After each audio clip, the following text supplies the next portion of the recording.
Բարև ձեզ, ես Փրենի Դավթյանն եմ եւ Սուրեն Պետրոսյանի հետ այսօր շարունակում ենք մեր թողարկումը։ Սուրեն, Սևան թե Գյոքչա։ Բնականաբար Սևան, բայց ցավալին այն է, որ մենք այսքան ժամանակ Ադրբեջանի կողմից իրականացվող քաղաքականությանը միշտ վերաբերվել ենք ծիծաղով։ Ու ասել ենք, դե գիտեք, դա այդ քաղաքականությունը իրականացվում է իր ներքին լսարանի համար։ Դա արդյունքներ չի ունենալու եւ այլն, բայց ժամանակը ցույց տվեց, որ ինչ նպատակ իր առջև դրել էր Ադրբեջանը, հետևողականորեն հասնում է այդ նպատակներին։ Եվ այսօր փաստացի ունենք մի իրավիճակ, որտեղ ոչ միայն արտաքին քաղաքականությունն է ձևավորում Ադրբեջանը Հայաստանի փոխարեն, այլ նաև ներքին օրակարգն է Ադրբեջանը ձևավորում Հայաստանի։ Ադրբեջանի կողմից վարվող այս քաղաքականությունը մեզ համար բնականաբար չպետք է անակնկալ լինի, սակայն մենք կատարենք մի փոքր պատմական ակնարկ եւ հասկանանք այդ բառի ծագումնաբանությունը, որը թույլ կտա նաեւ մեզ խուսափել տարատեսակ մանիպուլյացիաներից։ Ի վերջո Ալիևի վերջին 20 տարիների ոչ քաղաքականությունը ոչ միայն կառուցված է եղել հայատյացության ռազմավարության վրա, այլ նաեւ այն այսօր հանդիսանում է հասարակության կոնսոլիդացման հիմնական գաղափարը։ Եվ եթե այս տեսլականը հաջողություն է արձանագրում, ապա դրա իմաստը որպես այդպիսին իրենց տեսանկյունից չկա այն դադարեցնելու։ Եվ նրանք ոչ միայն շարունակում են այդ տեսլականի իրագործումը, այլ նաև նրանք նրբորեն կերպափոխում են այդ ռազմավարությունը։ Եթե այն ժամանակին հիմնականում բաղկացած էր ռազմական բաղադրիչից եւ ուղեկցվում էր ռազմատենչ հայտարարություններով, ապա այսօր այն դրսևորվում է փափուկ ուժի միջոցով։ Դրա գործիքակազմը շատ տարբեր է, սկսած Ադրբեջանի կողմից մեր իշխանությունների միջոցով իրենց նպատակների իրականացումից վերջացրած իրենց քաղաքականության լեգիտիմացումը միջազգային տարբեր հարթակներում։ Հեռու պետք չէ գնալ, քանի որ այս պատմության հիմքերը առաջին անգամ դրվել են Շահ Աբասի ժամանակ, երբ անդրկովկասյան թաթարներ, այսինքն ներկայիս ադրբեջանցիները հայտնվել են պատմական Հայաստանում։ Շահ Աբասը կիրառել էր հրեշավոր մարտավարություն, սուրգունը։ Ավելի քան 300,000 հայ բռնի ուժով վերաբնակեցվել էր Իրանի խորքում, Սպահանում,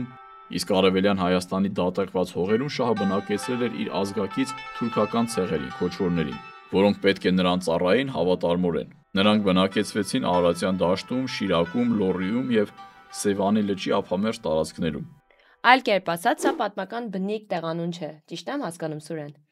Բնականաբար, օրինակ, մեր պարագայում հայրենիքը միշտ կապված է նաև հողի հետ։ Իդեպ հայրենիքը պետության հոգևոր եւ ստեղծագործական բովանդակությունն է։ Այն պարագայում, երբ օրինակ թուրքերի մոտ,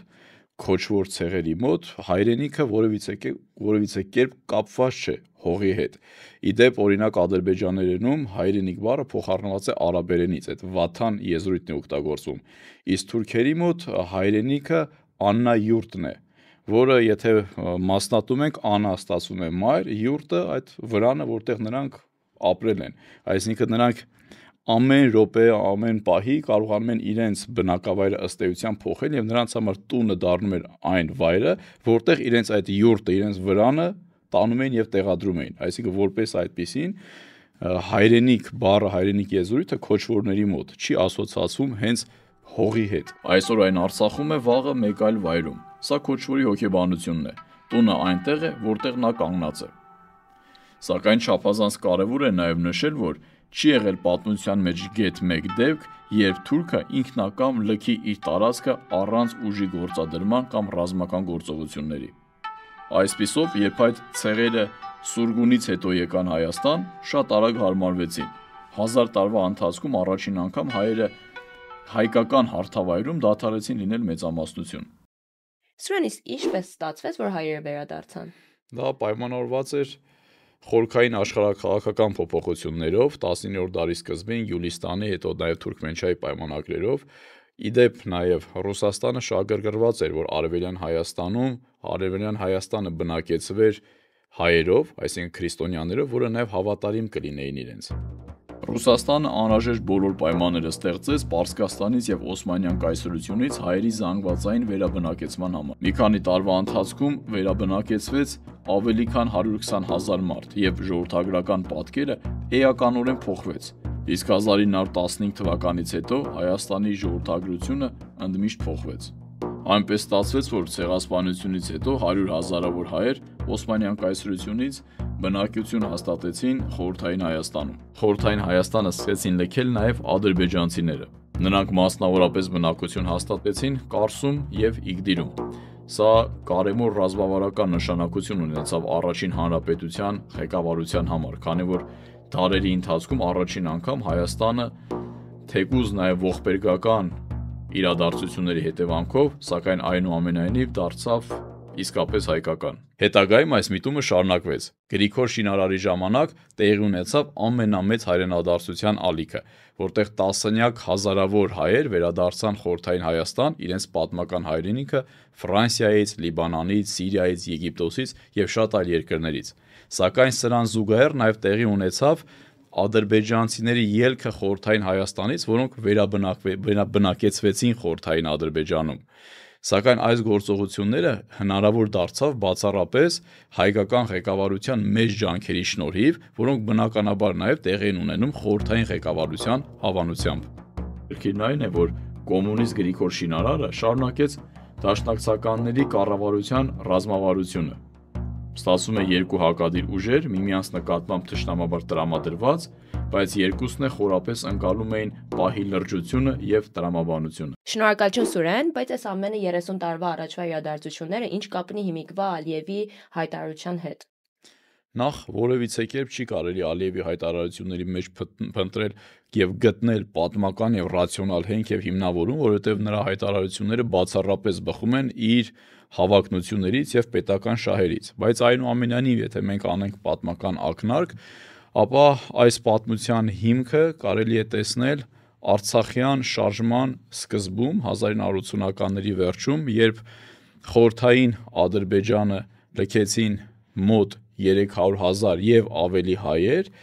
եւ միևնույն ժամանակ խորհրդային Հայաստանը լքեց մոտ 150,000 ադրբեջանցիներ։ Սակայն կարևոր է հասկանալ, որ այս իրադարձությունները շատ տարբեր կերպ են տեղի ունեցել։ Հայերը իրենց տները լքեցին Սումգայիթի ու Բաքվի ջարդերի հետևանքով, իսկ ադրբեջանցիները հեռացել են բացառապես խաղաղ ճանապարհով, նույնիսկ բնակարանային եւ գույքային փոխհատուցումների միջոցով, որին հաճախ աջակցել են տեղական իշխանությունները։ Հանուն ճշմարտության, սակայն պետք է նշել, որ նաև ադրբեջանցիների դեմ շատ հազվագյուտ եւ նույնիսկ առանձին դեպքեր են եղել, երբ բռնություն է գործադրվել, սակայն դրանք չեն եղել համակարգված եւ կենտրոնացված, ինչպես տեղի ունեցել Սումգայիթում եւ Բաքվում, եւ նաեւ Կիրովաբադում։ Իդեպ, եթե խորհրդային Հայաստանում ադրբեջանցիները մեծամասամբ բնակվում էին գյուղական համայնքներում, ապա հայերը խորհրդային Ադրբեջանում մեծամասամբ բնակվում էին Բաքվում, Կիրովաբադում, Սումգայիթում եւ այդ քաղաքների կենտրոնում հիմնականում։ Եվ եթե նրանց ունեցվածքը այսօր փոխակերպենք ներկայիս դրամին կամ գումարի վերածենք, ապա նրանց ունեցվածքը հարյուրապատիկ անգամ գերազանցում էր ադրբեջանցիների ունեցած ունեցվածքին։ Այսպիսով, ի տարբերություն Հայաստանի, Ադրբեջանը կարողացավ այս բոլոր իրադարձությունները ծառայեցնել բացառապես իր սեփական շահերին։ Նա ունենալով երկարաժամկետ եւ ռազմավարական պլանավորում, կարողացավ այս ամենի միջոցով հստակորեն ամրագրել իր հավակնությունները եւ հեռանկարային հավակնությունները։ Ադրբեջանում ստեղծվեց այսպես կոչված արևմտյան ադրբեջանցիների համայնքը, որը ֆինանսավորվում էր հենց պետության կողմից։ Սա պարզապես ուղղակի տեղահանված անձանց կազմակերպություն չէր, ինչպես շատերը կարծում են, այլ սա շատ հստակ քաղաքական օրակարգ ունեցող կազմակերպություն էր,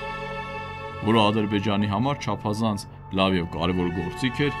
իր կողմից կեղծված պատմությունը ամբողջ աշխարհին հրամցնելու համար եւ միևնույն ժամանակ միջազգային հարթակներում այն լեգիտիմացնելու համար։ Եվ դրա միջոցով ժամանակի ընթացքում նրանք կարողացան ամրապնդել այսպես կոչված կորսված հողերի եւ վերադարձի իրենց իրավունքը եւ լեգիտիմացնել այն։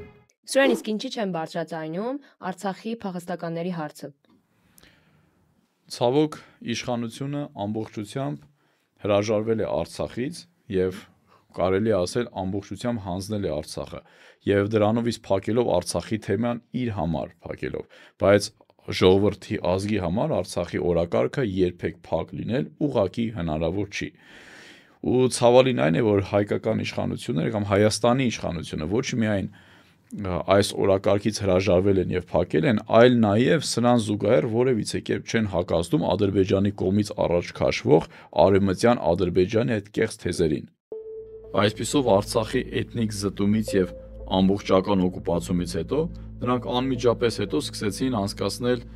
մամուլի ասուլիսներ, նոր քարտեզներ հրապարակեցին, փաստաթղթեր, որոնք ներկայացրեցին միջազգային հանրությանը եւ սկսեցին հրապարակել Հայաստան վերադառնալու իրենց իրավունքները եւ այն ուղղակիորեն սկսեցին լեգիտիմացնել բոլոր հարթակներում, միջազգայինից մինչեւ տարածաշրջանային բոլոր հնարավոր միջավայրերում։ Եվ բնականաբար այս ամեն իրականացվում էր ուղիղ Բաքվի իշխանությունների կողմից եւ նրանց աջակցությամբ, սակայն այդ Արևմտյան Ադրբեջանի համայնքի քողի տակ։ Անկամ իրենց ցեղասպան քաղաքականության իրականացումից անմիջապես հետո նրանք հենց իրենք սկսեցին խոսել ադրբեջանցիների Հայաստան վերադառնալու իրավունքի մասին եւ նրանց խախտված իրավունքների վերականգնման մասին։ Սա Ադրբեջանի զավթողական եւ հայատյաց քաղաքականության շարունակությունն է, սակայն այս պարագայում փափուկ ուժի միջոցով։ Սրա ամենաակնհայտ դրսևորումն այն է, երբ Ալիևը ասաց, որ մենք կվերադառնանք Հայաստան այլևս ոչ թե տանկերով, այլ մեքենաներով։ Եթե անցյալում շեշտը դրվում էր պարզապես ռազմական բիրտ ուժի վրա, ապա այսօր այդ բիրտ ուժի մահակը մշտապես պահվում է կախված Հայաստանի գլխին, սակայն այն ուղղորդվում է դիվանագիտական, մշակութային, պատմության վերախմբագրման եւ միջազգային հարթակներում սեփական օրակարգի լեգիտիմացման միջոցով։ Իսկ այդ ամենի համար, որպես գաղափարական հենք է ծառայում այդ արհեստածին արևմտյան Ադրբեջան ասված հորինված տեսլականը։ Մի բան, որը ուղղակի երբեք գոյություն չի ունեցել։ Այդ եզրույթը արևմտյան Ադրբեջան չի հանդիպում որևէ պատմական փաստաթղթում։ Այն չունի ոչ աշխարհագրական, ոչ էլ պատմական հենք։ Դա զուրկ է ուղղակի բովանդակությունից։ Այն այսօր կրում է բացառապես քաղաքական բովանդակություն, որը արհեստական կերպով ստեղծվել է Ադրբեջանի իշխանության կողմից, որը, ինչպես արդեն ասացինք, լեգիտիմացնում է իր հավակնոտ ծրագրերը։ Սակայն ադրբեջանցիները, եթե իրականում հավակնում են արևմտյան Ադրբեջանին, ապա այդ հավակնությունները պետք է բացառապես ուղղված լինեն Իրանին եւ նրանք պետք է ուղղակի բնակություն հաստատեն Իրանի հյուսիս-արևմտյան հատվածում։ Սակայն այս ամենից իրականությունը եւ մտադրությունները որևիցե կերպ չեն փոխվում։ Ադրբեջանը շարունակում է իր հայատյաց ակնհայտ քաղաքականությունը, սակայն այս պահին դիմելով արդեն փափուկ ուժին։ Այնուամենայնիվ, եթե անգամ այն փափուկ ուժ է, միևնույնն է, այն չի ենթադրում ռազմավարության փոփոխություն եւ ըստ էության ադրբեջանական քաղաքականության նպատակները եւ ռազմավարությունը որևիցե կերպ փոփոխության չի ենթարկվել եւ նա այս ամենին վերաբերում է որպես ազգային նախագիծ, որին գնում է քայլ առ քայլ եւ հասնում իր նպատակներին։ Իսկ ինչ քայլեր կարող է ձեռնարկել այսպես կոչված արևմտյան ադրբեջանական համայնքը։ Արևմտյան ադրբեջանական համայնքի այդ կեղծ գաղափարի իմաստը ադրբեջանցիների Հայաստանում բնակեցման գործընթացը լեգիտիմացնելն է եւ դրան տալ նաեւ միջազգային առումով լեգիտիմ բնույթ։ Սակայն սա միայն դրանով չի սահմանափակվում, ինչպես շատերը ներկայացնում են, որ դրան ուղղակի հայեր եւ ադրբեջանցիները կարող են խաղալ միմյանց հետ ապրել եւ գոյակցել։ Սա լրջագույն սպառնալիք է մեր ազգային անվտանգությանը, որովհետեւ դրան նաեւ հաջորդում է մյուս փուլը։ Դրանից հետո առաջ է գալիս ադրբեջանցիների Հայաստանի Հանրապետությունում անվտանգության երաշխավորման հարցը։ Եվ շատ ժամանակ, ինչպես մեզ պատմությունը ցույց է տալիս, ինչպես տարբեր այլ պետություններում, պատմական տարբեր այլ ժամանակներում արհեստածին խնդիրներ են սարքում եւ հետո ասում, որ տվյալ պետությունը չի կարողանում ապահովել իրեն ժողովրդի անվտանգությունը, այս պարագայում պայմանական Հայաստանը չի կարողանում ապահովել ադրբեջանցիների անվտանգությունը Հայաստանում եւ ստիպված են լինում ադրբեջանցիները իրենց ուժային կառույցների միջոցով գալ Հայաստան եւ ապահովել անվտանգություն։ Այս նույն օրինակը իդեպ եղել է հենց Գերմանիայի եւ Լեհաստանի միջև երկրորդ համաշխարհային պատերազմի նախօրեին, եթե կարելի է այսպես ասել, եւ սա պատմական փաստ է։ Իսկ Հայաստանի իշխանությունը ինչ է պլանավորում անել։ Համակերպվել եւ սպասարկել Ադրբեջանի իշխանության շահը, ներկայացնելով այն որպես մեր պետական շահ։ Սա բնականաբար անգամ տեսականորեն հնարավոր չէ պատկերացնել, որ այսօր կգտնվի գետ մեկ հայ, ով կցանկանա ապրել Բաքվում կամ ադրբեջանական ցանկացած մեկ այլ բնակավայրում։ Չհաշված իհարկե այն արհեստականորեն բեմադրված կամ նախապատրաստված այն տեսարանների, որտեղ 100 կամ 200 հոգի հայ են գտնվում, ովքեր աշխատում կամ ապրում են Ադրբեջանում, որը նաև ցույց է տրվում, որ նաև հայերի մուտքն է ազատ Ադրբեջան եւ հայերը կարողանում են ադրբեջանցիների հետ հանգիստ ապրել նույն միջավայրում։ Շնորհակալություն Սուրեն այս կարևոր եւ մանրամասն տեղեկատվության համար։ Իսկ մենք ձեզ կհանդիպենք հաջորդ անգամ։ Մինչ նոր հանդիպում։